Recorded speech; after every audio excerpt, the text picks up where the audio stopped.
أما بعد قال الحكيم في القرآن الكريم بسم الله الرحمن الرحيم ذلك الذي يبشر الله عباده الذين آمنوا وعملوا الصالحات قل لا أسألكم عليه أجرا إلا المودة في القربى ومن يقترف حسنة نزد له فيها حسنة إن الله غفور شكور. صلوات زحمت فرمائیں تھوڑا سا اور آگے تشریف فرما ہو جائیں. صلوات پڑھیں. ایک اور صلوات کریں، اس سے بہتر صلوات کریں. سورہ مبارکہ شورا کی آیت کریمہ مجلس بہت نورانی ہے، اس لیے کہ جس کا ذکر ہے وہ نور مطلق الہیہ ہے. مجھ پر، آپ پر، ہم پر اللہ کا خاص کرم ہے کہ ہم جس دروازے پر بیٹھے ہیں اس سے اچھا دروازہ نہیں ہے. لوگ کہاں بیٹھے ہیں مجھے اس سے غرض نہیں، مگر جہاں ہم بیٹھے ہوئے ہیں وہاں سے جنت کا رستہ بنتا ہے، ترقی کی راہیں نکلتی ہیں، عظمت کا باب کھلتا ہے اور فوز و فلاح کے عنوانات اسی دروازے سے ملتے ہیں. پروردگار عالم کا احسان عظیم ہے کہ اس نے ہمارے دلوں میں حب زہرا کو قرار دیا ہے، اور سیدہ زہرا سے حب، ان کی بیوی کی حب، وہ ہماری اس دنیا میں باعث طمانینت اور آخرت میں باعث شفاعت. بانی مجلس سے اعضا محتممین اور منتظمین لائق آفرین ہیں کہ انہوں نے اس بلائی مجلس کا انتظام کیا. پروردگار عالم نے ہم پر کرم کیا ہے کہ ہمیں معقول، مشروع، فطرت کے تقاضوں کے مطابق جینے کا موقع عطا کیا. مجھے اس سے غرض نہیں ہے کہ کون کہاں بیٹھا ہے، مگر ہمیں اس سے تو غرض ہے کہ ہم جہاں بیٹھے ہیں وہاں عقل کے تقاضوں کے مطابق بیٹھے ہیں، قرآن کی تعلیمات کے مطابق بیٹھے ہیں. بھئی ہر جگہ ایک ہی آواز ہے، میرٹ پہ تقرریاں ہونی چاہیے، میرٹ پہ داخلے ہونے چاہیے، میرٹ پہ تبادلے ہونے چاہیے. ہم بھی تو 1400 سال سے یہی کہہ رہے ہیں کہ نبی کے بعد میرٹ پہ ماننا چاہیے. صلوات پڑھ لے ذرا محمد و آل محمد. میں بارگاہ پروردگار میں ذات کردگار کی خدمت میں سوال لے کر حاضر ہوا. یا اللہ مجھے رہنمائی فرما کہ میں کہاں جاؤں، کس سے اپنا تعلق جوڑوں، کسے اپنا رہنما مانوں، کسے اپنا بڑا مانوں. تو میں نے قرآن مجید میں آیات قرآنی کی تلاوت کرنا شروع کی تاکہ مجھے معلوم ہو سکے کہ میں جو کہہ رہا ہوں، کر رہا ہوں، وہ میرا قرآن کے مطابق بھی کام ہے یا نہیں. تو میں نے قرآن کی تلاوت شروع کی تو مجھے قرآن کی ایک آیت کی زیارت ہوئی. اللہ نے ارشاد فرمایا یا ایھا الذین آمنوا اتقوا اللہ وابتغوا الیہ الوسیلہ، اے صاحبان ایمان تقوی پروردگار اختیار کرو اور وسیلہ تلاش کرو. وجاہدوا فی سبیلہ لعلکم تفلحون، اور وسیلہ تلاش کرنے کے بعد اللہ کی راہ میں جہاد کرو، شاید کہ تم کامیاب ہو جاؤ. توجہ ہے حضرات کی. تو ہم اللہ کی بارگاہ میں اپنی منزل کو، اپنے رہنما کو، اپنے پیشوا کو، اپنے بڑے کو تلاش کر رہے ہیں کہ ہم کیا کریں، کیسے جئیں، کس کے پیچھے لگیں، کس کی بات مانیں. تو اللہ نے ہماری رہنمائی کی کہ اے صاحبان تقوی وسیلہ تلاش کرو. تو اتنا تو طے ہو گیا کہ کوئی وجود ہے، کوئی وسیلہ ہے جسے تلاش کریں گے جو اللہ تک ہمیں پہنچائے گا. اچھا، اس کا کوئی انکار نہیں کر سکتا کہ وسیلہ اللہ کی نماز بھی ہے، وسیلہ اللہ کی طرف سے نازل کیا ہوا روزہ بھی ہے، وسیلہ قرآن مجید بھی ہے، وسیلہ میری عبادتیں بھی. نہج البلاغہ میں مولا کائنات کا خطبہ موجود ہے. مولا نے نماز اور روزے کو بھی وسیلہ قرار دیا ہے. قرآن مجید کی آیات بھی ہیں جو عبادات الہیہ کو وسیلہ قرار دیتی ہیں. ظاہر ہے میں جب تقوی اختیار کروں گا، عبادات انجام دوں گا، اللہ کی بارگاہ میں حاضری دوں گا، تو میری یہ عبادات خود مجھے اللہ تک پہنچانے کا، اللہ تک قرب حاصل کرنے کا ذریعہ بنیں گی. اس لیے وسیلہ تو ہے. قرآن پکار کے کہہ رہا ہے وَاسْتَعِینُوا بِالصَّبْرِ وَالصَّلَاةِ، اللہ سے مدد مانگو صبر کے ذریعے سے اور نماز کے ذریعے سے. تو بعض لوگوں کا کہنا ہے کہ صبر سے مراد روزہ ہے اور نماز سے مراد تو نماز ہے، لہٰذا اللہ سے اللہ کا قرب مانگو نماز کے ذریعے سے. جب تم نماز پڑھو گے تو اللہ کا قرب حاصل ہو جائے گا، روزہ رکھو گے تو اللہ کا قرب حاصل ہو جائے گا. تو وسیلہ قرار پایا ہے یا نماز کی صورت میں یا روزے کی صورت میں. تو عزیزان گرامی اس کا کوئی انکار نہیں کر سکتا، یہ انکار کا موضوع بھی نہیں ہے اور یہ بحث بھی نہیں ہے کہ کوئی اس کا انکار کر رہا ہے. مگر ہم تو اسے سمجھنا چاہتے ہیں کہ جب اللہ کی عبادت وسیلہ بن سکتا ہے تو اللہ کا عابد وسیلہ نہیں بن سکتا. میری عبادت تو مجھے اللہ تک پہنچا دے، اور جس نے مجھے عبادت کا سلیقہ عطا کیا ہے، جس نے مجھے بتایا ہے کہ عبادت کیسے کی جاتی ہے، اور میں اور آپ ہی نہیں بلکہ فرشتوں کو بھی سجدہ جنہوں نے سکھایا ہو. میری بی بی سیدہ زہرا سلام اللہ علیہا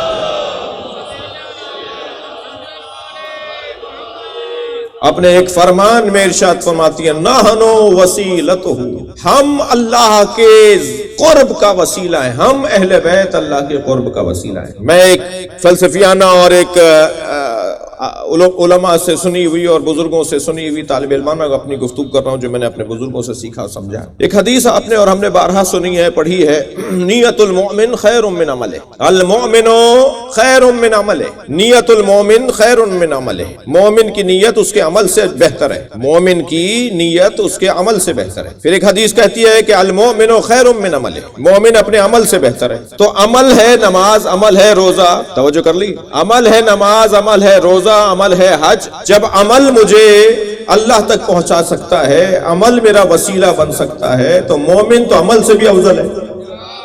تو یہ کیسے ناممکن ہے اور کیسے اس کے اوپر کوئی بحث کر سکتا ہے کہ مومن اللہ تک نہیں پہنچا سکتا؟ جو بھی قرب الہی رکھتا ہوگا, جو بھی اللہ سے قریب. اچھا, ایک حدیث سنی شیعہ نے لکھی ہے, من اخلص للہ 40 یوما, جس نے اللہ کی خاطر 40 دن گزارے, توجہ کر رہے ہیں آپ, جس نے, گردن ہلاتے رہیے بڑی عنایت ہوگی, جس نے اللہ کی خاطر 40 دن گزارے, اس کے 40 دن صرف اللہ کی خاطر گزرے ہوں, اس کا ہاتھ اللہ کا ہاتھ ہو جاتا ہے, اس کی زبان اللہ کی زبان ہو جاتی ہے, وہ ارادہ کرتا ہے وہ ہو جاتا ہے. تو میں اور آپ تو 40 دن اگر اللہ کی خاطر زندگی گزاریں تو ہم ید اللہ ہو جائیں, اور جس کی ساری زندگی اللہ کی خاطر گزری, صلوات پڑھیں گے محمد و آلہ. عزیزان گرامی, قرب پروردگار, اصل میں نماز پڑھ رہا ہوں قربۃ للہ, روزہ رکھ رہا ہوں قربۃ للہ, حج کر رہا ہوں قربۃ للہ, مقصد سب کا یہ ہے کسی طرح قرب الہی حاصل. اب اس قرب میں شدت و ضعف ہے, کوئی اللہ سے بہت زیادہ قریب ہے, کوئی اللہ سے قریب ہے, کوئی اللہ سے قریب سے قریب ہے, وہ جو اللہ کے مقربین ہیں ان سے قریب ہے. سب ایک جیسا قرب تو نہیں رکھتے نا, شدت و ضعف ہے, اس کے اندر ایک کیفیت پائی جاتی ہے. ہمیں ڈھونڈنا اسے ہے جو اللہ سے قریب ترین وجود ہے, اس لیے کہ قرآن کی آیت ہمیں قربا کی طرف دعوت فکر دے رہی ہے. قربا, قریب ترین. اب اللہ سے قریب ترین کون ہے؟ یہ دو باتیں نہیں ہیں, دو رائے نہیں ہے. اس پہ ذرا سا غور کرنے سے یہ بات روشن ہو جاتی ہے. توجہ چاہوں گا, ذرا سا غور کرنے سے یہ بات روشن ہو جاتی ہے کہ جو اللہ سے قریب ترین وجود ہے وہ وہی وجود ہے کہ جس کی عبادت پر اللہ کو ناز. میں اور لفظ بہتر کر دیتا ہوں, جس کی سخاوت پر اللہ کو ناز ہے, جس کی شجاعت پر اللہ کو ناز ہے. اس کی شجاعت اس درجے پر ہے کہ اس کی ایک ضربت ثقلین کی عبادت پر بھاری ہے. صلوات پڑھے محمد و آلہ. ماشاءاللہ مجمع کم نہیں ہے مگر صلوات تھوڑے سی بہتر ہو تو بہتر ہے. ماشاءاللہ ماشاءاللہ.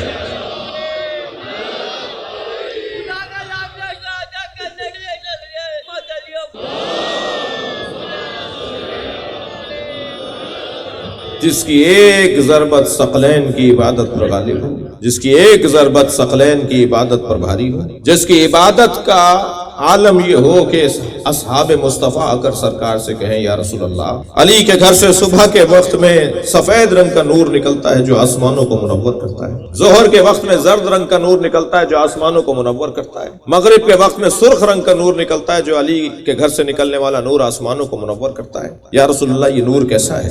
حضرت نے فرمایا میرا علی آنے والا ہے, علی خود بتائے گا.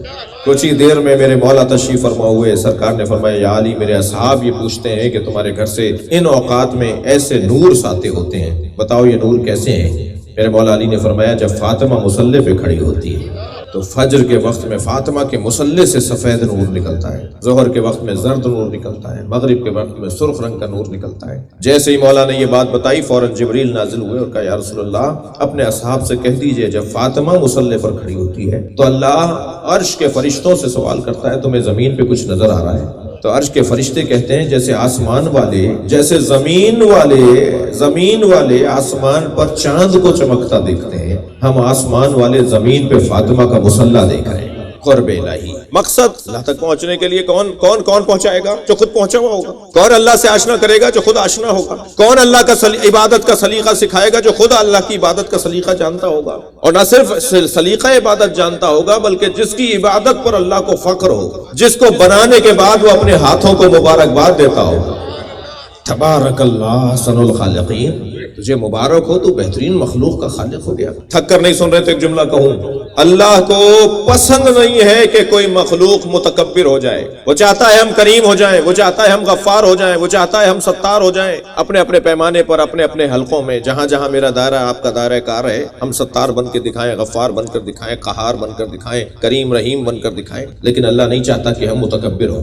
منع کرتا ہے، خبردار، الکبر اور ردائی، تکبر میرے کپڑے، جس نے تکبر اختیار کیا اس نے میرے کپڑوں میں ہاتھ ڈالا۔ اللہ نہیں چاہتا کہ کوئی متکبر ہو۔ میں نے بہت غور کیا کہ اللہ متکبر کیوں ہے اور کیوں نہیں چاہتا کہ ہم متکبر ہو جائیں۔ میں تو ایک ہی نتیجے پہ پہنچا ہوں کہ اللہ متکبر اس لیے کہ اس نے محمد اور علی اور فاطمہ بنائی۔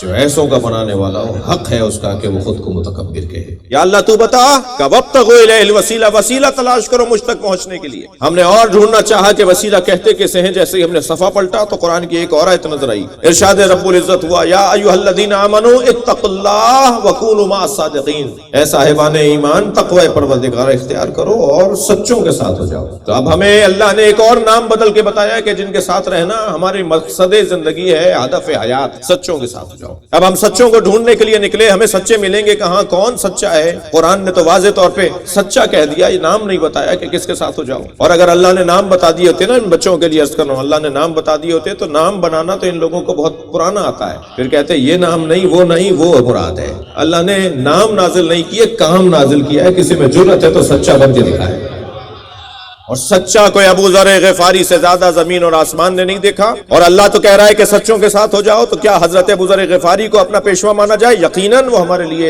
ایک بہترین مثال ہے۔ میں کہہ رہا ہوں عزیزان گرامی، ایک آیت دوسری آیت کی تفسیر کرے تب تو حسن تفسیر ہے۔ میں قرآن کی آیت کو اگر حدیث سے سمجھوں گا تب بھی ٹھیک ہے، لیکن کیا ہی بہتر ہو جائے کہ قرآن کی آیت کو سمجھائے۔ تو ہم ایک آیت کو سمجھنا چاہ رہے تھے، اے صاحبان ایمان تقوی پروردگار اختیار کرو اور سچوں کے ساتھ ہو جاؤ، تو ہم نے دوسری آیت کو ڈھونڈنا شروع کیا تو ہمیں مباہلے کی ایک آیت نظر آئی کہ پیغمبر اکرم اپنے ساتھ 5 کو لے کر گئے ہیں، اور قرآن نے پکار کے کہا ہے وَنَجْعَلْ لَعْنَتَ اللَّهِ عَلَى الْكَاذِبِينَ، ان کا کام یہ ہے کہ جھوٹوں پہ لعنت کریں۔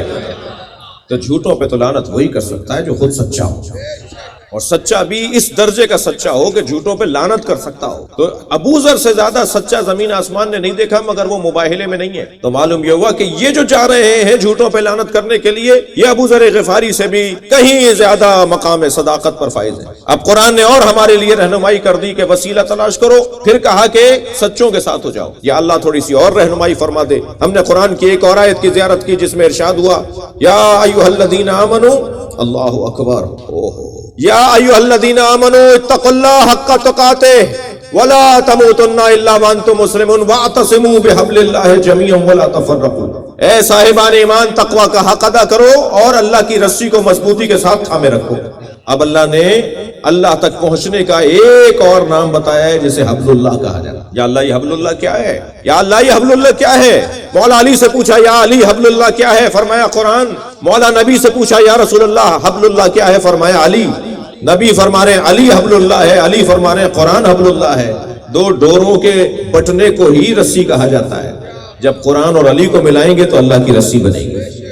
ہمارے لیے اور کلیئر ہوتا جا رہا ہے، اور روشن ہوتا جا رہا ہے، اور واضح ہوتا جا رہا ہے کہ اللہ ہمیں کن سے جوڑنا چاہتا ہے، اللہ ہمیں کس کے دروازے پہ دیکھنا چاہتا ہے۔ یا اللہ اور رہنمائی فرما۔ ارشاد ہوا فاسألوا اہل الذکر ان کنتم لا تعلمون، پوچھو اگر تم نہیں جانتے ہو ان لوگوں سے جو اہل ذکر ہیں۔ مجھے معاف کریں گے علماء کرام تشریف فرمائے، اہل دقت بیٹھے ہوئے ہیں، اہل مطالعہ بیٹھے ہوئے ہیں، اور آواز نہ جانے کہاں تک جا رہی ہے، اور جو گھروں میں بیٹھے ہوئے ہمارے وہ فیملی کیبل کیا ہے، ہمارے علی رضا بھائی کا جو چینل ہے کیا ہے وہ، PCN، شاباش، یہ اونچی آواز میں آواز آئی۔ یہ سارے گھروں میں جو بیٹھے ہوئے اس وقت لائیو دیکھ رہے ہیں نا، اس کے فائدے تو بہت ہیں، اس کا نقصان بھی ایک ہے۔ ایک صلوات پڑھیں ذرا محمد وآلہ۔ بھائی بہت بہت بہت دھیمی سی صلوات ہے۔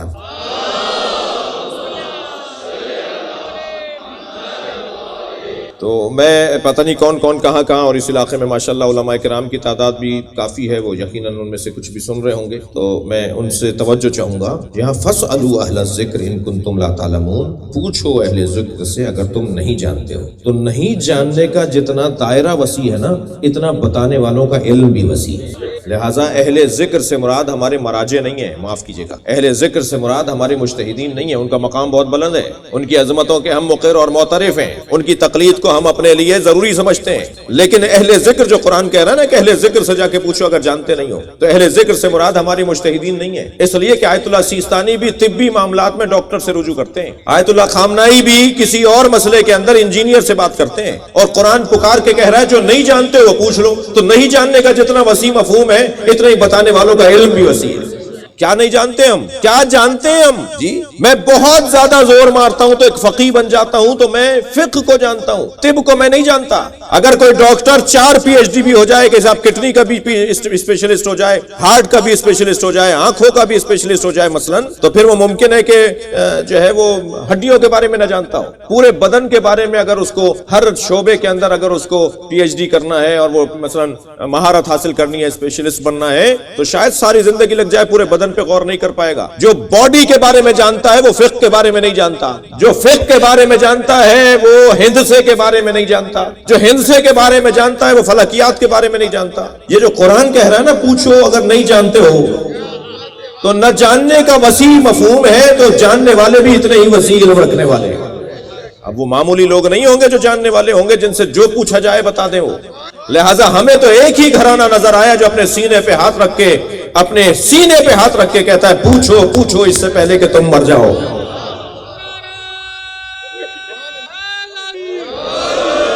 پوچھو پوچھو اس سے پہلے کہ میں مر جاؤں، نہیں کہا میرے مولا نے سلونی سلونی قبل ان تفقدونی، یہ نہیں کہا کہ پوچھو پوچھو اس سے پہلے کہ میں تمہارے درمیان سے چلا جاؤں۔ مولا فرما رہے پوچھو پوچھو اس سے پہلے کہ تم مر جاؤ۔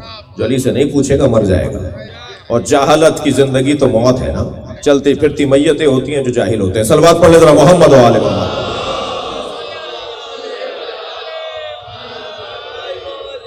اب ہمیں اور رہنمائی نصیب ہوئی کہ ہمیں ان سے پوچھنا ہے جو ہر بات بتا سکتے ہوں، جو ہر علم کے حامل ہوں، جو اللہ سے علم لیتے ہوں اور بندوں میں منتقل کرتے ہوں۔ یا اللہ اور رہنمائی فرما دے۔ تو ارشاد رب العزت ہوا قل لا اسألکم علیہ اجرا الا المودۃ فی القربى، اے میرے حبیب ان سے کہہ دو مجھے کچھ نہیں چاہیے رسالت کی اجرت مگر یہ کہ قربہ سے مودت کرو، اظہار محبت کرو۔ تو بس جو قربہ ہیں وہی اہل ذکر ہیں، وہی صادق ہیں، وہی اولی الامر ہیں، وہی وسیلہ ہیں۔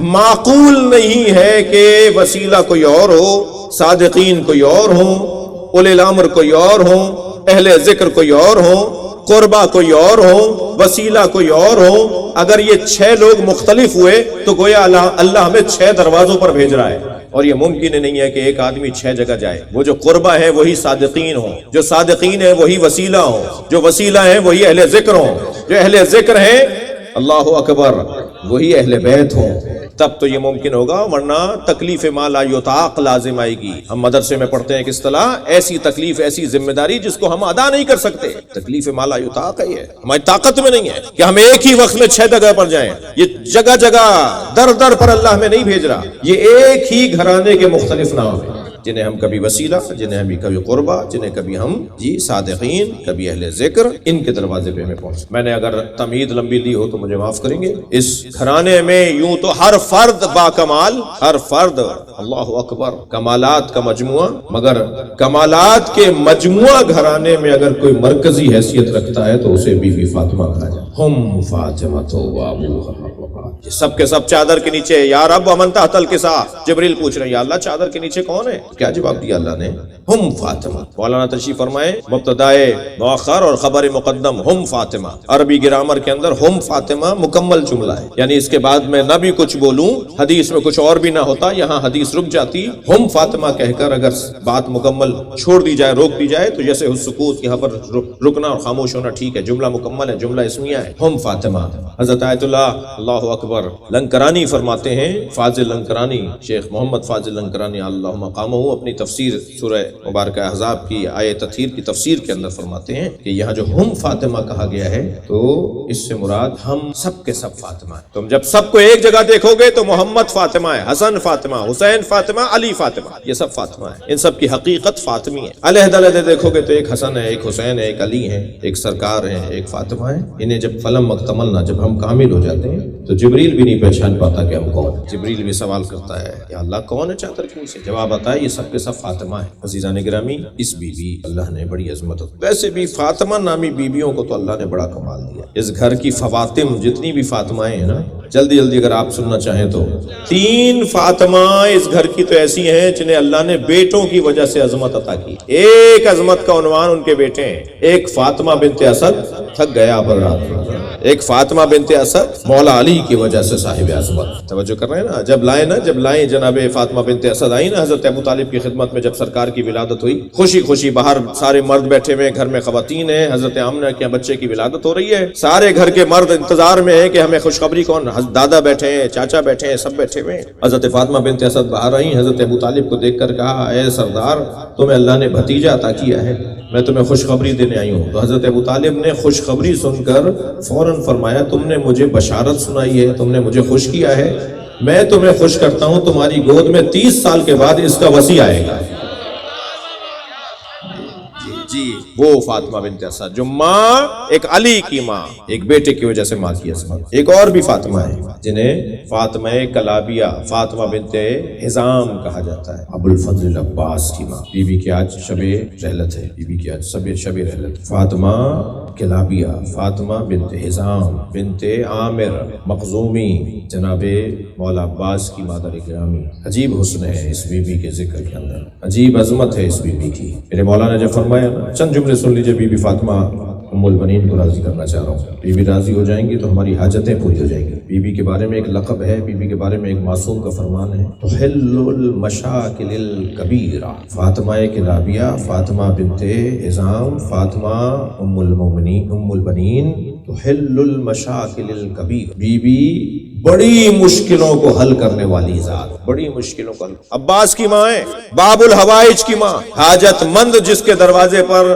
حاجتیں لے کے جاتے ہیں ان کی بھی ماں، بی بی فاطمہ ام البنین۔ مولا امیر المومنین نے فرمایا، سن لیجئے چند جملے، مولا امیر المومنین نے فرمایا، عقیل مجھے گھر بتاؤ، ایسا خاندان بتاؤ جہاں میں عقد کروں تو اللہ مجھے ایک شجاع بیٹا عطا کرے۔ اللہ اکبر۔ حسنین علی کو بن مانگے ملے ہیں اور عباس علی کو مانگ کر ملا ہے۔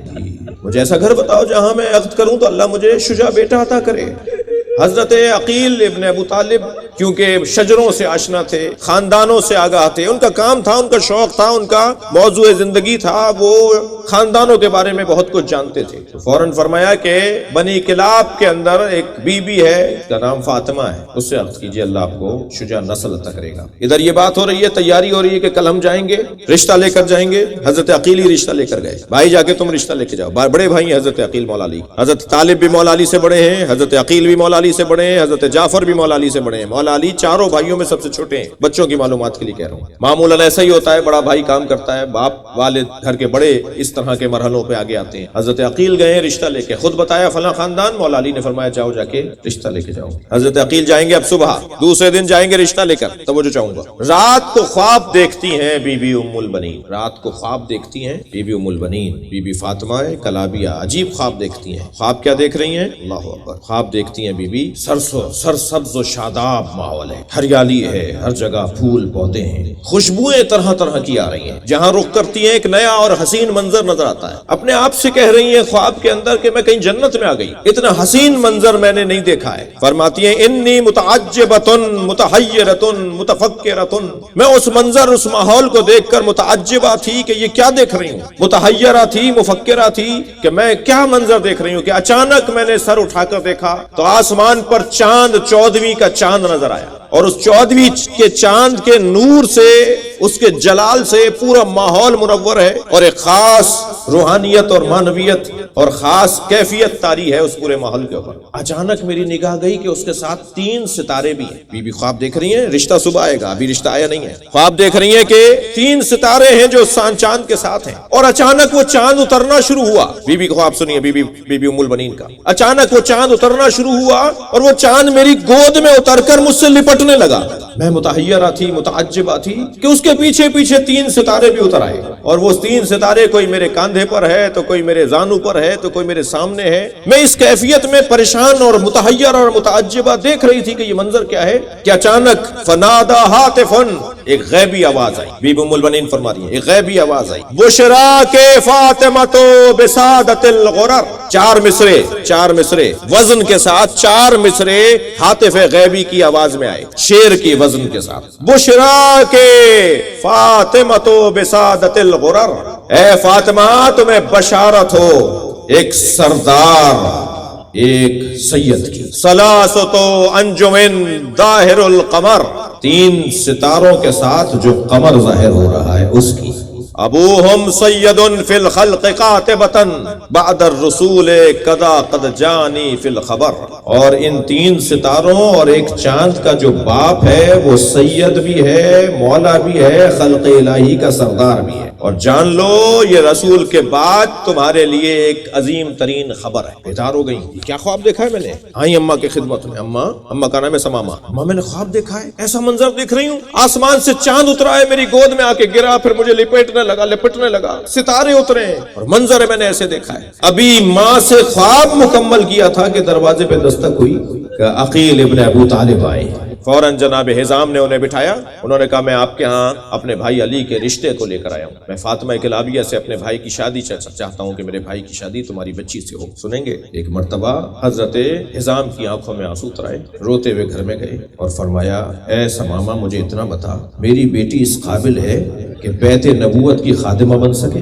جہاں عصمتیں ہیں، جہاں طہارتیں ہیں، جہاں نبوتیں ہیں، کیا میری فاطمہ اس قابل ہے کہ وہاں کی خادمہ بن سکے؟ بی بی سمامہ نے فرمایا کہ میں نے اسے سارے ادب کھائے ہیں، میں نے اسے بتایا ہے، میں نے اسے سکھایا ہے، یہ ابھی مجھے یہ خواب سنا رہی تھی۔ اللہ نے قمر ان کی گود میں اتارا، جسے ابو الفضل عباس قمر بنی ہاشم کہتے ہیں، 3 ستارے ان کی گود میں اتارے، عثمان، جعفر اور حضرت عباس، 3 بھائی کربلا میں، ایک کا نام عثمان ہے، ایک کا نام جعفر ہے، ایک کا نام اون ہے، 4 بھائی کربلا میں مولا حسین پہ قربان ہوئے۔ اور جب گھر میں داخل ہوئی نا، فرمایا لا تسمنی فاطمہ لأن الحسن والحسین والدین یذکرونی امہم فالباکون، مولا مجھے فاطمہ نہ کہیے گا، جب آپ مجھے فاطمہ کہیں گے تو حسن و حسین، زینب اور ام کلثوم کو ماں یاد آ جائے گی۔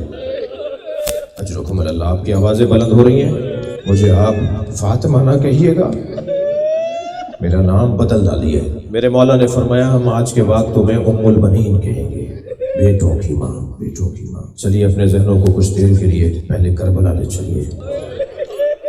جب ہم مجلس میں مصائب پڑھتے اور سنتے ہیں نا تو کچھ دیر کے لیے ہمارے ذہن کربلا جاتے ہیں۔ اللہ آپ کے بدنوں کو بھی بار بار کربلا لے جائے۔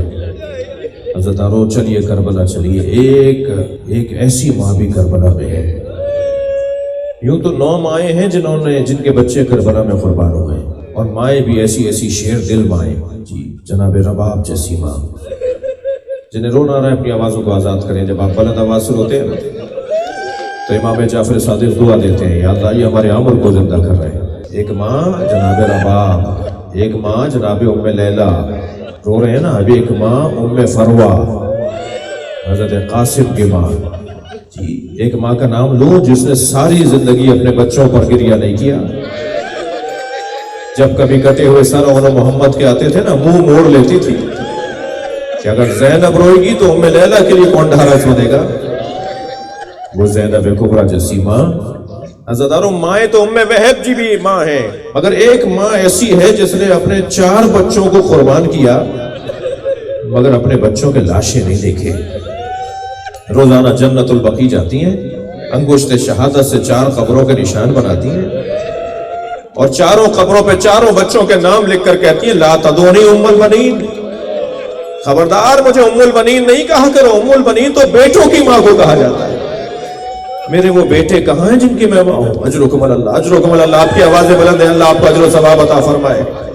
عزادارو یہ ماں جب تک زندہ رہی، میرے معصوم امام صادق فرماتے ہیں جب تک ام البنین بھی زندہ رہی کوئی دل نہیں ہوتا تھا جو حسین پہ نہ روتی، اپنے بچوں پہ نہیں روتی تھی۔ میرا عباس کہاں قابل تھا حسین کے؟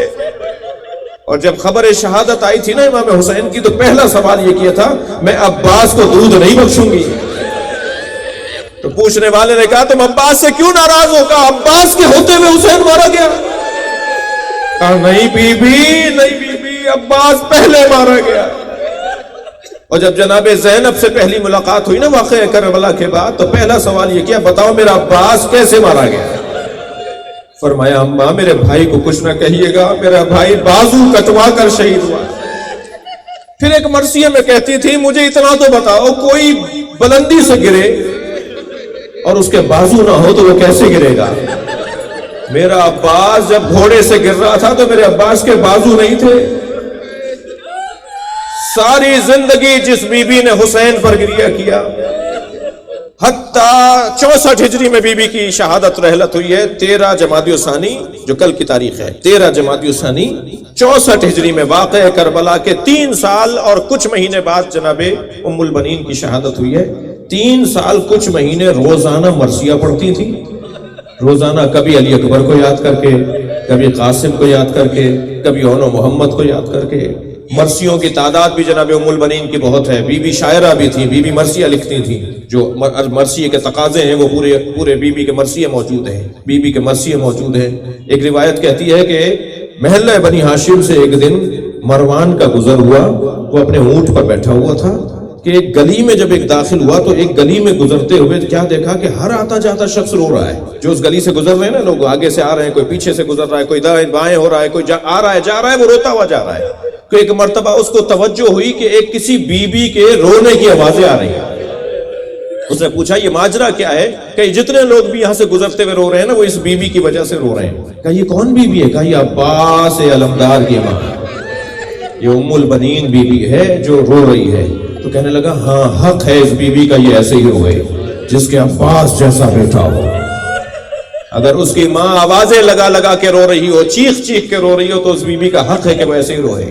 عزادارو گریہ ہو گیا، بس ایک منزل اور لے لیجئے، ایک فاطمہ کو اور سلام کیجئے جس کا جنازہ رات کی تاریکی میں اٹھایا جا رہا ہے، جس کے جنازے میں میرے مولا نے غسل دیتے وقت چیخ کے گریہ کیا۔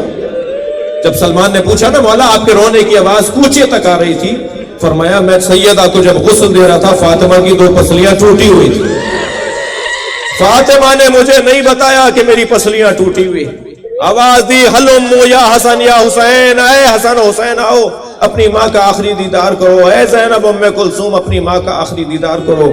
اب فاطمہ سے محشر میں ملاقات ہوگی۔ عزادارو وہاں سے جناب زینب آگے بڑھی، سینے پہ سر رکھ دیا، بی بی ام کلثوم آگے بڑھی، پیر پکڑ کے بیٹھ گئی، امام حسن آگے بڑھے، ماں کی پیشانی کا بوسہ دیا، حسین کو دیکھا کہ دور کھڑے رو رہے ہیں۔ میرے مولا علی نے پوچھا بیٹا آگے بڑھو اپنی ماں کا دیدار کرو۔ کہا بابا میری ماں مجھے چھوڑ گئی، حسین یتیم ہو گیا، میری ماں آج مجھے گلے لگانے کو تیار نہیں ہے، بس حسین کی خواہش کا اظہار ہوا، زہرا کے کفن کے بند کھلنا شروع ہوئے، دونوں ہاتھ فضا میں بلند ہو گئے، حسین آگے بڑھے، سینے پہ سر رکھا، میری بی بی نے دونوں ہاتھ پشت حسین پہ رکھ دیے۔ راوی کہتا ہے حاطف کی آواز آ رہی تھی علی حسین کو علیحدہ کیجئے، اس لیے کہ 2 رونے کی آوازیں آ رہی تھی، زہرا کے رونے کی آواز، حسین کے رونے کی آواز۔ میں مجلس مکمل کر رہا ہوں، میرا بھائی نوحہ پڑھے گا۔ عزاداروں کس چاؤ سے، کس پیار سے، کس شفقت سے مولا علی نے مولا حسین کو ماں کی میت سے علیحدہ کیا ہوگا، سر پہ ہاتھ پھیرا ہوگا، شفقت سے پیار کیا ہوگا، بیٹا ماں کو رخصت کر دو، بیٹا ماں کو جانے دو، بیٹا ماں کو قبر تک پہنچانے دو۔ سلام ہو سکینہ بنت الحسین پر۔ جب حسین کے لاشیں سے ہٹائی جا رہی تھی، تازیانے مارے جا رہے تھے، مڑ مڑ کے بابا کا لاشا دیکھتی رہی، بابا الوداع، الا لعنت اللہ علی قوم الظالمین فسیعلم الذین ظلموا